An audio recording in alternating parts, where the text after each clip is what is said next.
जापानको टोकियो बजारमा उपस्थित छौँ। मलाई के लाग्छ भने संसारमा 7 द्वीपले बेष्टित संसार छ। जम्बू प्लक्ष्य साल्मली कुशक र हुन्छ शाका पुष्कर नाम गरेका द्वीपहरू छन्। ती द्वीपहरूमध्ये हामी भारतवर्षमा छौँ। तर यो ठाउँ चाहिँ मलाई साल्मली नामको ले बेष्टित भएको मैले अनुमान गरेँ र यो ठाउँमा मैले के पाएँ भने कम बोल्ने मनुष्यहरू आफ्नो धन्दामा मात्रै लाग्ने, कसैको कसैले केही चियो निन्दो गर्ने केही पनि हुँदो रहेछ। र अहिले मलाई यहाँ आएपछि धेरै कुराको अनुभव भयो। त्यसो भए हुनाले अब यो अतल वितल सुतल तलाल तलाल मातल पाताल भन्ने सबै तलहरूको पनि निर्माण भएको मैले महसुस गरेँ। त्यसो भए हुनाले यो ठाउँ हावापानीमा पनि अति सुन्दर मैले महसुस गरेँ। यहाँको वातावरण, यहाँको हरियाली, यहाँ सबै कुरा कुनै पनि कुराहरूमा जङ्गलको बारेमा, फलफुल बगैँचाको बारेमा, होटेलदेखि लिएर सम्पूर्ण कुराको बारेमा मैले यहाँको हेर्दाखेरिमा एउटा मैले के चाहिँ पाइनँ भने यहाँको मठ मन्दिर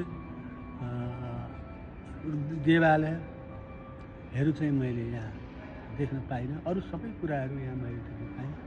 त्यसो भए मलाई यो ठाउँ अचम्मै मन पर्यो र यसमा हामीले जसले जे गर्न पनि सक्ने रहेछ भन्ने म अनुभवले अथवा मेहनतले अथवा परिश्रमले गर्न सक्दो रहेछ भन्ने कुरा मलाई ज्ञान भयो र ममा त्यो कुरा भएन। र मैले आफ्नो शरीर, आफ्नो आयु अब थोरै मात्रै बाँकी भएको हुनाले त्यो समयमा हाम्रो सानो बाबुबाट को पहलमा मैले यो ठाउँमा आएर हेर्ने घुम्ने अवसर पाएँ र बाबुलाई म धन्यवाद पनि दिन्छु।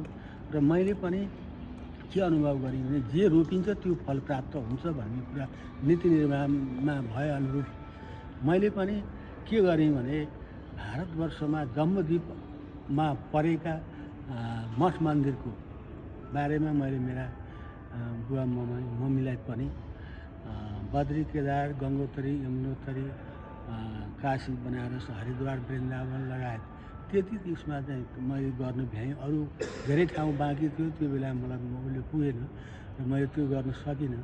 तर त्योभन्दा पनि यो मठ मन्दिर देवालय भन्दा पनि यो अति उत्तम र दर्शनीय ठाउँ रहेछ भन्ने कुरा मलाई ज्ञान भयो।